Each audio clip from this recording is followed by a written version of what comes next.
যে স্বপ্নটা আমি দেখিনি সেই স্বপ্নটা আমাকে নিয়ে কেউ একজন দেখেছেন। আমি আসলে চেয়েছিলাম যে কোনো একটা রিয়েলিটি শোতে আমি পুরোটা যেন দেখতে পারি। ৩ বছর পরে এসে আমার সেই স্বপ্নটা পূরণ হয়েছে এবং ঠিক পরবর্তী আসরেই আমাকে সেই সুযোগটা দেওয়া হয়েছে। ২০১৯ সালে যখন আমি প্রথম ম্যাজিক বাউলিয়ানাতে কাজ করা সঞ্চালক হিসেবে কাজ করার সুযোগ পাই, তখন আসলে কখনো মনে হয়নি যে আমি আসলে বড় স্টেজে কাজ করতে চাই। এটা যদি তৈরি হয়ে থাকে, এটার মূল গল্পটা বলি। ২০২২ সালে আমি দ্বিতীয়বারের মতন ম্যাজিক বাউলিয়ানার সঞ্চালকের ভূমিকা পালন করছিলাম অডিশন রাউন্ডে।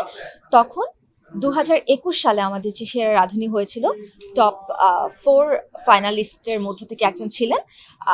তিনি বেসিক্যালি আমাকে বলেন যে আমরা তো তাহি আপুকে আসলে আরো বড় করে দেখতে চাই, আমরা শুধুমাত্র অডিশন রাউন্ডে দেখতে চাই না, আমরা পুরোটা জুড়ে দেখতে চাই।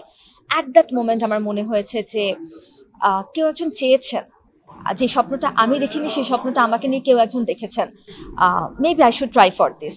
তো আমি তখন শুধুমাত্র বলেছিলাম যে ভাইয়া, আমি আসলে চাই শুরু থেকে শেষ পর্যন্ত থাকতে, কারণ তখন হয় কি সবার সাথে খুব ভালো একটা বন্ডিং তৈরি হয়। প্রত্যেকেই প্রত্যেকের প্রতি অনেক বেশি আন্তরিক হতে পারি এবং পার্টিসিপেন্টরা তো আসলে হাজার হাজার প্রতিযোগী আসে, তাদের মধ্যে থেকে সেরা 5কে নিয়ে আমরা আসলে মূল মঞ্চে উঠতে পারি। তো পুরো জার্নিটা না দেখতে খুব ভালো লাগে।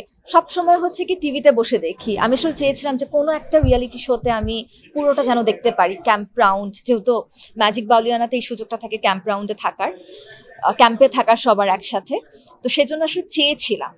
সো ৩ বছর পরে এসে আমার সেই স্বপ্নটা পূরণ হয়েছে এবং ঠিক পরবর্তী আসরেই আমাকে সেই সুযোগটা দেওয়া হয়েছে।